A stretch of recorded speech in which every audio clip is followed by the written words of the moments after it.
So we're going to be going over Airtraq today, as well as your Airtraq checklist, your airway checklist. I think it's pretty cool what your medical department has done, along with the medical director, with sort of figuring out the steps and the tools and procedures that are going to give you the most success in the most difficult airway, and sort of coming up with a standardized process that you're going to use every single time to kind of take away some of that critical thinking you might have to use in the heat of the moment to accomplish this. And so Airtraq is going to be a part of it, and we'll also go through some of your airway checklists as well. So to start with, we'll talk about Airtraq. Some of you may have attended some of the con-eds that we did throughout last year, or that Ray put on throughout last year that we participated in, or maybe have played with it a little bit yourself. So we're going to go over all the aspects of it here today, just sort of as a bit of a refresher, because it's probably been a while, even if you did attend those last year. So the first thing to know about Airtraq is there are two main components to it. There's a camera that's going to be in this blue case. And then you have different size disposable blades, the Airtraq SP blades, SP for single patient. So they come in a package looking just like this. And you in your kit are going to have two of the green ones, which are the adult ones you're going to use, a purple pediatric and a gray infant size blade. So the video is great, and we'll talk about all of that, but it's the strength of this device really is this disposable blade, the angle that it has, this 90-degree angle, as well as the channel that holds the tube and will actually guide the tube to be, when you have the glottic opening centered on the screen, to take the tube plus the bougie and sort of pitch it up anteriorly. So even if you don't have the greatest view, you can still place a tube with this. This is a big contrast from what we've all been doing for years, when our only option or preferred option was using a direct laryngoscope, right? The airway itself is sort of almost kind of L-shaped. So, you know, you've got your oropharynx, hypopharynx, and then your larynx. So we have to push a lot of tissue out of the way to get our view a straight line from our eyeballs to the glottic opening. We have to move the jaw out of the way and get all that tissue out. We get used to fighting with the airway, okay? This will prevent you from fighting with the airway. Basic lesson, this often results in force. This is about finesse, because it follows the shape of the anatomy much better. I want you guys to remember 4 steps with setting up the Airtraq. Step number 1, as you remove it from the package and take the eye cup off, so you just have the bare top on here. Step number 1 is turn the light on. There's an orange button under here that turns the light on. You can see it's going to flicker a couple times. It's going to do that for about 30 seconds. And what that is there's actually a heating element that heats up the lens right here up to just above body temperature. So it reduces any incidences of fogging, or if there's any gunk or saliva or blood or whatever that gets inside the recessed tip, it'll sort of help that slide off the screen as well. So step number 1, light on. Step number 2 is loading your tube. I mentioned this is what you can use for all of your adult intubations. With your checklist, all your adult intubations will be with a 7.0 ET tube. So you're going to grab one of these to tell the range of tubes that are meant to fit on each of the Airtraqs on the blade. So you can see there are a range of numbers here on the corner. So this is 6.0 to 7.5. So this is going to be your adult patients, your 7.0s, and your larger adolescents who might need a 6.0 tube. You'll use one of your 2 green blades. The purple one I mentioned for peds will be your 4.0 and your 5.0 tubes. And then for your really small patients, your infants and neonates, the gray one, think gray like the smallest section on the Broslo tape, is going to hold your 3.0 tubes. So we'll take our adult patient. I've got my 7.0 tube, syringe attached. We've already checked our cuff. And then you're going to take a bougie, making sure that you have the angled end is what's going into the tube. Load the bougie into the tube and just bring it to the very tip of the tube. You don't want it extending beyond it. Just bring it to the tip. Put it up there. Take your blade, take a packet of Surgy lube or whatever lubricant you have, and just dispense it here on the top of the channel. As you load the tube, it will lubricate itself as it goes through the channel. and just bring it to the end of the clear part, the end of the channel. You don't want it sticking beyond, just bring it to right about there. The third step is attaching the camera. So the camera will come out of the soft case off. It'll turn itself on automatically. There's a little switch. You see it says power on right there. There's a little switch there that will turn itself on when it goes on the blade. Now it'll only fit on the blade one way, which is blade facing away from you, camera facing towards you. If you need to manually turn it on, like for a morning battery check, you would just hit that little button on there as you pull it out of the case. Otherwise, it'll turn itself on. There will be a white startup screen that lasts for about 3 to 5 seconds. It'll give you the battery status as it does that, and the battery status is on the upper right corner of the camera, even when you're using it. Full charge on this is 240 minutes, so you should have more than enough battery to use this. Even if it were to get inadvertently activated, if it's not attached to a blade, it shuts off after 5 minutes of no activity on the screen. And even when it's attached to a blade, it'll shut off after 20 minutes. So there's safeguards there to prevent it from inadvertently wearing down the battery. As soon as you pop this on and that warm-up screen is done, you see this screen, yours is going to be recording. So that on the right side, the farthest right button is going to be a square with a timer on it. So it's automatically recording when it comes on, and it is recording video only and not audio, which is intentional. So it's just getting the image that's coming out of the end of the blade. The recording will last for 10 minutes. So if for some reason you've put this all together and haven't intubated the patient yet in 10 minutes, you can either push the red circular record button again, or just pop it off the blade and put it back on, and that'll restart the recording. So that's steps 1 through 3. Light on, tube in the channel, camera on. Step number 4 comes down to how you hold this thing. I mentioned we're used to fighting with airways at times when we're using the blade, because we have to push all of this tissue out of the way. Sometimes it's almost, you know, and when we train people too and train ourselves, we're teaching to sort of push the blade up and away. It's almost like we're cheersing a beer, right? Almost like we're sitting at Oktoberfest with all our friends singing songs with a big old stein of beer in our hand. We're not cheersing the beer anymore. We're going to hold this thing like a shot of tequila, okay? Place your thumb below the curved part and then just 1 to 2 fingers on the other side of it. Again, this is reminding you that we're using finesse with this and not force. Pinky out for style, okay? So this is, now the Airtraq is prepared and ready to go. While you're doing that, the other members of your crew should be going through the checklist and optimizing the patient for this intubation attempt. So we're opening the airway using our BLS adjuncts. In this case, I've got an OPA in, or an MPA is also acceptable. They should be positioning the patient optimally, which would be, if they're on the stretcher, you otherwise can elevate them, get them up to about 30 degrees, the torso at about 30 degrees, and placing the patient's head in the sniffing position.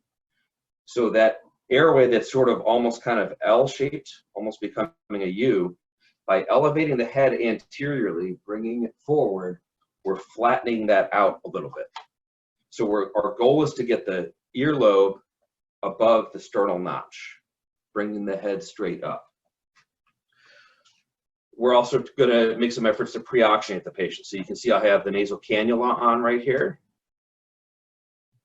Under normal circumstances, you'll attach the cannula, float at 15 liters per minute, and continue that oxygen flow throughout the airway attempt until the tube is secured in the trachea. For your COVID patients, that's been modified. You're going to attach the nasal cannula, but not flow oxygen yet. You're not going to flow oxygen until you've attached the mask. Normal circumstances, you would just use a regular BVM with a mask. For your COVID patients, this would be with a CPAP mask with a harness and a filter in line between the mask and your BVM. But either way, how you hold this mask is important too. We're not really doing the EC anymore. That's not as efficient for the circumstances that we find our patients in. And again, going back to, we're doing this for the toughest patient ever. So if we're having difficulty ventilating them, we're going to use two-handed technique. I think of this as like Fonzie from Happy Days, okay? Going A. So we're going to start with the meaty part of our palms, place the mask over the bridge of the nose, our palms go on there, then those 2 thumbs come down on the mask. I'm reaching down actually to the angle of the jaw, right down by the ears, and I'm going to do a jaw thrust to pull the patient's face completely up into the mask. This is even more important when you're using the revised protocol with your COVID patients, because the CPAP with the harness and the patients with no muscle tone, that harness is going to want to pull the mask down in. So you may have a good seal around the mouth and the face, but the CPAP harness is going to want to pull that down. So make sure that you're still doing a good jaw thrust to bring their face up into the mask. So we've positioned our patient, we've pre-oxygenated them. We should also be preparing for what the next steps are. So I've got my commercial tube holder out and already behind the patient's neck so that I can attach it and secure it immediately. We'll have our capnography out, attached to the monitor and running. And my suction catheter, my hard suction is here. I've got it still, the tip is still in the tubing and it's wedged underneath the patient's right shoulder and running so that I can grab it and use it. So we've optimized our attempt. Now we're going to use the Airtraq for the actual intubation.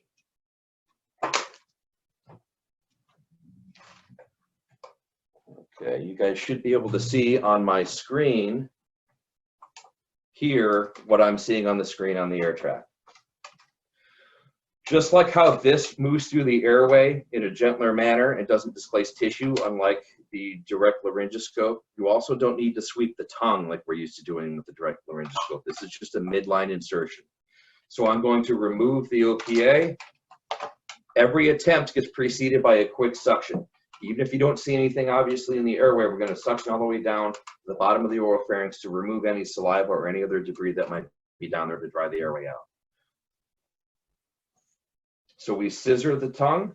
I'm holding this, my shot of tequila, pinky out. I'm going to insert it midline. As soon as it's in the mouth, I'm looking on my screen to look for anatomy. Once it's in the mouth, I'm starting to bring the Airtraq up vertically. So you can see on here, there's hard palate, there's the uvula. What I'm looking for next is not the airway. I'm not looking for the pearly gates, okay? This is epiglottoscopy before laryngoscopy. The epiglottis is the lighthouse that will show us the harbor, that's the airway.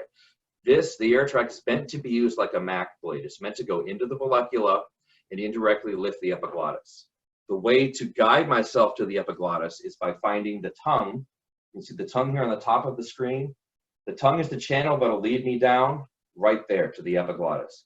I've engaged the epiglottis on the tip of the blade, and then this is why we're using the shot of tequila grip, right? With just a couple fingers in our thumb underneath that angle, with our pinky out actually resting on the patient's chin and lower lip. So this ensures that we have our grip low enough on the blade and also gives us a frame of reference in the airway. So once I've engaged the epiglottis, I'm sort of going to gently lift it vertically. Most of the time, you probably will get a view like this. You'll see the whole airway, which is great. You don't need to see it though, because the way that the channel is designed, along with using the bougie, even if you only have this, which is maybe the bottom like 10% of the airway, this is still enough. So I have my view.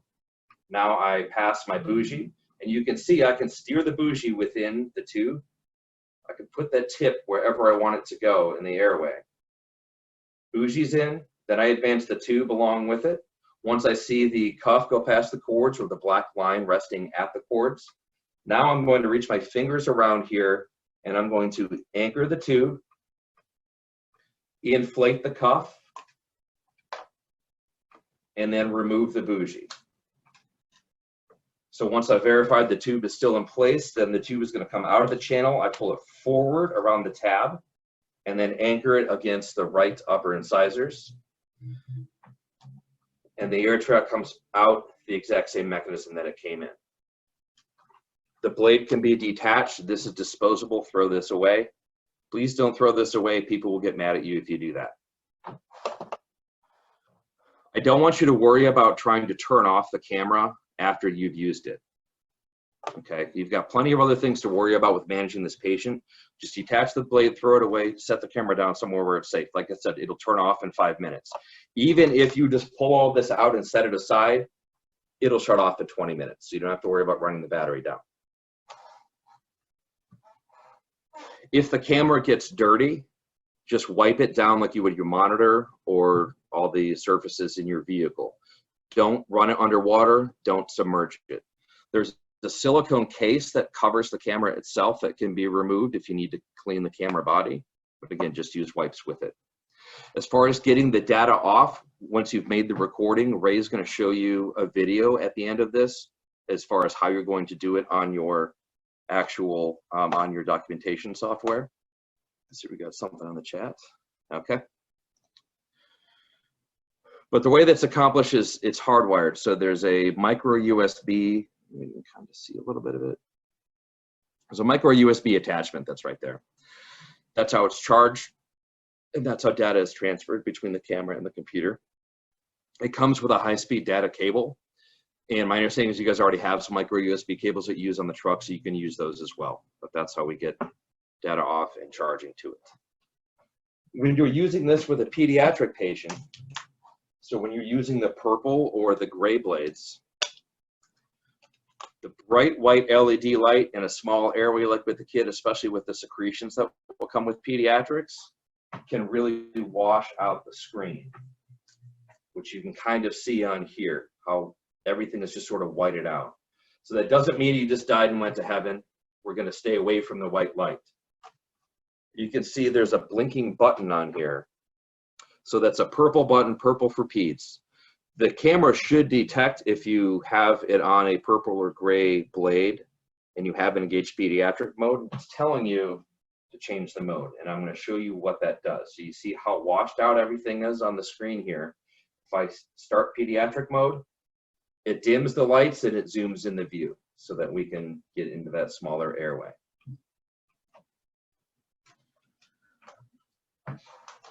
One other thing with this is it's hard to see the colors on my screen here, but there's a yellow square button that says 180 on it. That's right here on the second one from the left. It is possible to, you can electronically invert the screen. So if my only access to the patient is face-to-face, I can still go into the airway, follow the anatomy and get a view. I'll tell you, it's awkward. It's not something you're probably, you know, maybe we'll do it once in your career, but there is that functionality. The bigger thing I just want you to know is if for some reason you're using this and all the buttons are on the bottom of the screen, everything is reversed, you have to hit the yellow button to send it back to normal. Any questions so far? Okay, so a couple little tips and tricks. Anything I want you to take away from this is remember the 4 steps, especially shot of tequila. Okay, this is a different mechanism that you're using with your hands than what you're used to doing when you have a laryngoscope. So it takes some practice with the mannequin, which is what the guys in the MIH cars are going to be go out doing with you once you're done with this. Just sort of practice with the mannequin and start to get a feel for this different technique. It doesn't take long to get it, but along with how you hold this thing is how deep you insert the blade. One of the biggest things that we see with people who have problems with it when they're first starting out is going too deep. This is meant to be used like a Mac, right? I said that the channel guides the tube to go at a point right about here, which is where the glottic opening would be. You notice, and you'll actually find when you use this on real patients, it's almost like as soon as it goes in the mouth and you rotate it up, you're just going to magically be right there in the sweet spot. But notice how much of the blade is extending outside of the mouth right now. That's how it should look. If we go with our bad habits of burying a blade in the mouth, the whole bury, lift, and look thing, right? I'm in the esophagus right now. If I pull it back and look, okay, now this is the most up close and personal I've ever been with an airway. I'm happy with this, right? I can see the carina. I'm so excited. Problem is, when I try to pass the tube or the bougie, it's hitting that right arytenoid cartilage and it's diving the tube down. It's because you're too close. This view right here, this is like me going to the movie theater and sitting in the front row. I can't even see the whole screen and my neck's gonna get sore from looking up for 2 hours, okay? If you have a view like this, remember you need to be back in the cheap seats. Same thing, if it's not your day to be innovating and you see somebody with the Airtraq buried this deep in the mouth, tell them, hey, you're probably too deep, get back to the cheap seats. We need to make sure that we've identified the epiglottis to get in our position to be able to tube the patient. Now I showed you how you can steer the bougie once it's in the tube, which I can kind of do right here. You can also steer the tube in the channel. One thing that can potentially happen is as the tube passes with the position it's in right now, the bevel on the tip of the tube is kind of going at an angle like this. So we could potentially get hung up on the right area up about a fold or on the arytenoid cartilage.